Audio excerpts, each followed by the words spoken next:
MCCI نے حکومت سے ٹیکس نیٹ کو بڑھانے کے لیے ٹھوس اقدامات کرنے کا مطالبہ کیا۔ شائع شدہ ذرائع کے مطابق فروری 12، 2023 MCCI کی ذیلی کمیٹی برائے ٹیکسیشن کا اجلاس اتوار کو ہوا، جس میں سالانہ وفاقی بجٹ تجویز، ٹیکس نیٹ میں اضافے، منی بجٹ اور ٹیکسز سے متعلق امور پر مشاورت کی گئی۔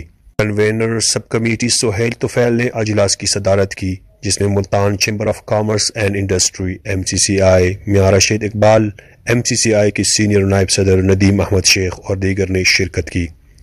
اراکین کو بجٹ سے متعلق تجویز پیش کرنے کے لیے 20 فروری تک کی ڈیڈ لائن دی گئی اور 1 مارچ تک federal board of revenue FBR کو بھیجنے پر اتفاق کیا۔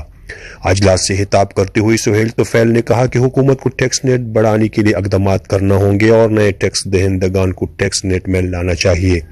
انہوں نے کہا کہ موجودہ قوانین پر سختی سے عمل درآمد کیا جائے۔ انہوں نے مزید کہا کہ حکومت کو کاروباری سرگرمیوں میں آسانی پیدا کرنی چاہیے، جو معیشت کے لیے انجن کا کام کرتی ہے۔